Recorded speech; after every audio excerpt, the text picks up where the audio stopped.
For Global Business, Rotus Odiri joins us now. Morning, Rotus. Good morning, everybody. Have to rush through because there's so much. I really want to get to Nigeria inflation. But globally, what are we looking at today? U.S. retail sales are coming out 1:30 p.m.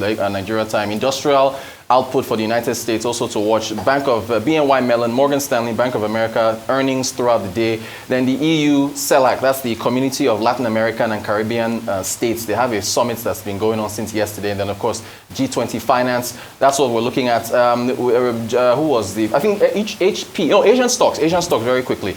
Hong Kong was closed yesterday because of a typhoon warning. So they reopened and really dragged down Asian indexes. They were reacting basically. They didn't get a chance to react yesterday to the China GDP data. So Asian stocks are still mixed on the bearish side because of worries about China.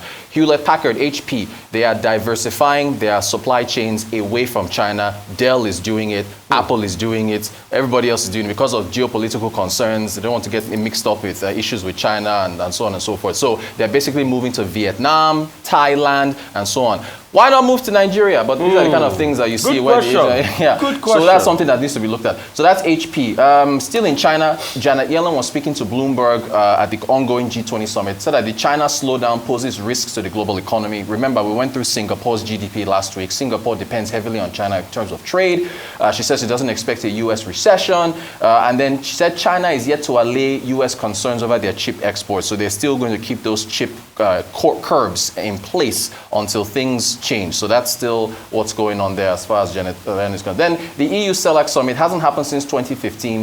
Again, the Community of Latin American Caribbean States, it's all about trade. The Mercosur trade deal, the Mercosur states are Argentina, Brazil, Uruguay, Paraguay. They've all been talking about, it's all about trade. With a Spanish accent. Yeah, I love doing it like that. I love Paraguay, and so on and so on. China's influence, Russian war in Ukraine, lithium for e-business. Again, if you are big and have lithium in you as part of your minerals, then that's something that is on focus.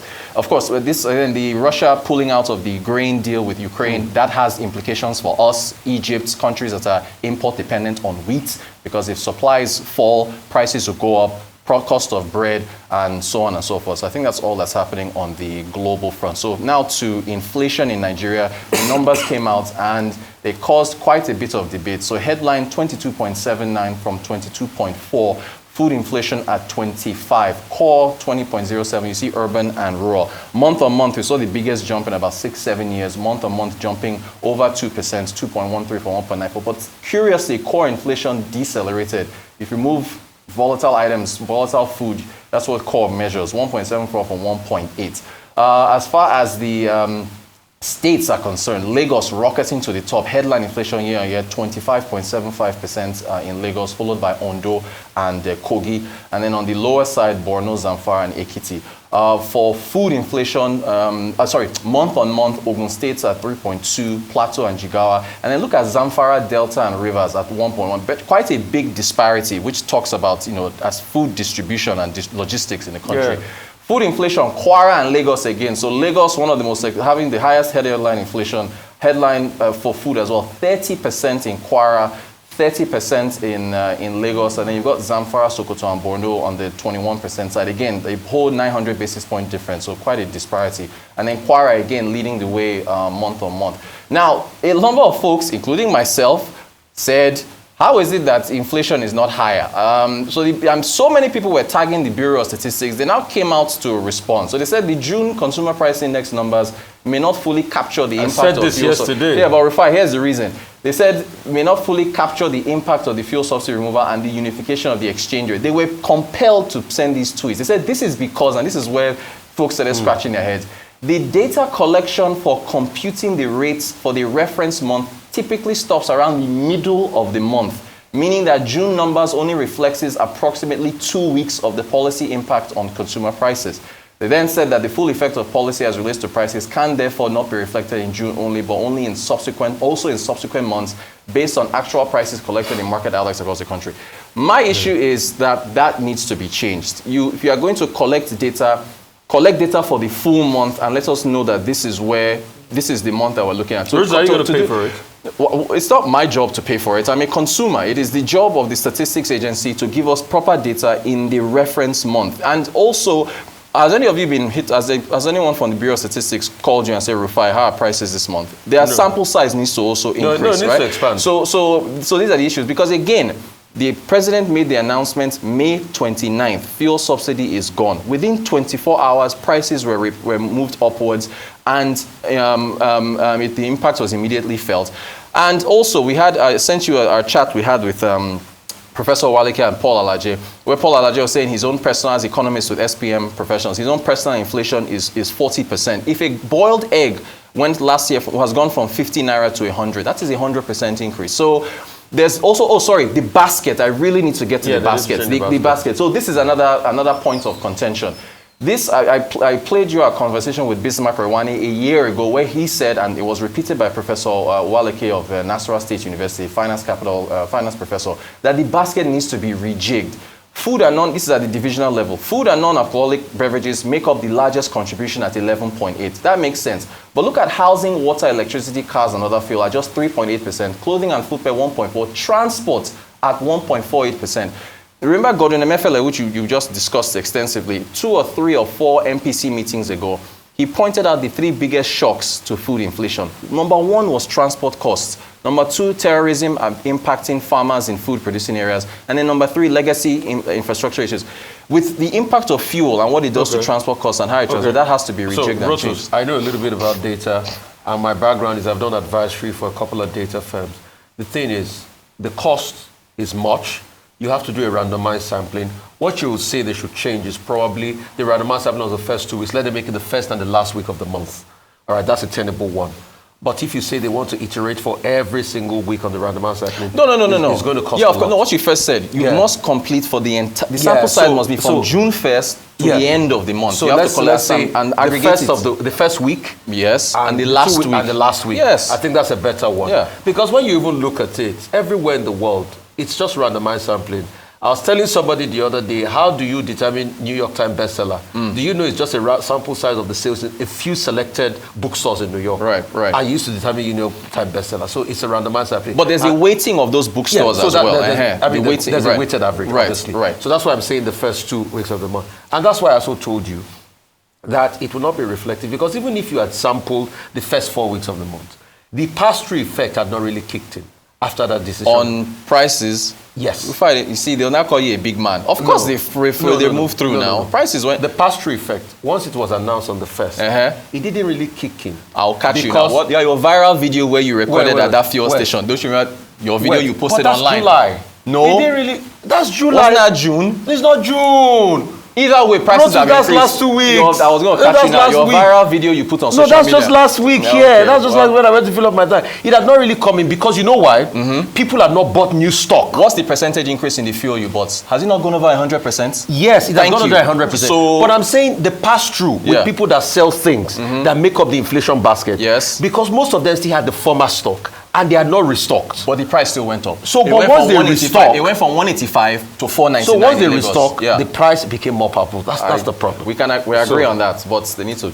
All right, okay, so very quickly with the EU-CELAC meeting, the first in 8 years, like you mentioned, top on the agenda, as with many of these meetings, is climate change, clean energy, but very importantly, the focus is the fact that this is the first one post the Ukraine-Russian war. Yes. And EU is trying to deepen its relationships with the Caribbean countries and the Latin American countries. And so one of the things that they talked about was perhaps what would be a clog in the wheel would be Brazil's position with China and obviously and with Russia, and the fact that may not all go well for this particular meeting in trying to make or strengthen trade and ties between these countries. Yesterday was the first day, today is the last day, so it'll be great to see what the outcome of this meeting and to see just how well that relationship would deepen. But I think it's also great to see how the EU is trying to assert itself in terms of working with these countries, especially for France. Ever since the UK left the EU, France has tried to take on that dominant role in the EU and partner with countries. We had the summit in France as well with African leaders. So it'd be great to see what the outcome on this. But at the moment, it's just to see how these countries can provide raw materials in terms of fighting climate change, clean energy, away from Russia, away from China. But now going to the Nigerian inflation numbers. From your numbers, obviously from the statistics, Lagos is now the most expensive state to live in Nigeria. And this brings the question I'd like to ask. The 8,000 naira that the president... That you've been on this matter, yes, no, yes, and it's important. It's important, yes. It's important. Yeah. A number of people have asked the question, would it be 8,000 across boards in face of the reality that inflation is not the same across different states? Is it fair? Is it equitable? Is there, because in other countries, it should be measured based on lifestyle, on livelihood, because 8,000 naira for someone... Yes, 8,000 naira for someone living in Lagos State is nothing compared to someone living in a state like, let's say, Zamfara, Borno State, where inflation rates are lower. So these are things that... You're waiting, that's what you're doing. You're waiting states by... That's you're doing some statistics. Right. Okay. Yeah. Number one, I think you put your finger on it with regard to the inflation figures announced for the month of June. June, yeah. Because it was lower than expected, 22.79%. Whatever excuse the MBS is giving, it's not going to console us. What we see clearly, either it's headline inflation or core inflation, is that headline inflation, CPI, this is the highest we have had in about 17 years. Yes. And the fear is that it's going to get worse. Correct. Not just because of domestic policy, fuel subsidy removal, and the knock-on effect on other aspects of our lives, but also because of what is going on externally. China, over which we have no control, recording a growth of below 1%. That in itself puts pressure on the global economy, China being the second largest economy. How they resolve it when they have their party meeting, I think sometime soon, will also be something we have to worry about. But even more of a concern is this grain wheat initiative that has failed. Yeah. Because Russia says specifically that conditions have not been met. That developing countries that were supposed to benefit have not benefited. Despite the World Food Program, despite the 36.2 billion metric tons of food that have been taken out, through the Black Sea from Ukraine. They say, no, it's not politics that they are playing. But Nigeria is going to be affected. Yes. Very soon, many of our people will not be able to eat bread. Yes. I've had the experts in the field saying, oh, maybe you use cassava. We should look. It doesn't work. Maybe it doesn't work. We've tried it before. Engineer Onoha of the Premium Bread Makers Association, he has already addressed that. The third most consumed grain in Nigeria is wheat. Indeed. Yes. So very soon now, maybe somebody will come up and say if they can't eat bread, give them cake. The figures that you have seen from the MBS for June will probably get worse by the end of July. At the end of the day, what are those policy measures that government is introducing to address our challenge? Yesterday, we talked about Microsoft. Yes. The victory in court in the US, the CMA, the Competitions and Markets Regulatory Authority in England, giving them a window for negotiations. Now they are in trouble with the EU. The EU is launching an investigation against Microsoft over the bundling of team with office window and saying that, look, this doesn't make room for competition. It looks like there is no end. The EU is really high. No end. If Microsoft thought they could settle the matter as they did previously with fines, this time around the EU Commission is saying, no, we're going to look at this bundling that gives you a new advantage. So these are the issues before us. But the one that concerns us most is our pocket. Well, thank you very much, Rotis. Thank you so much. Thank you.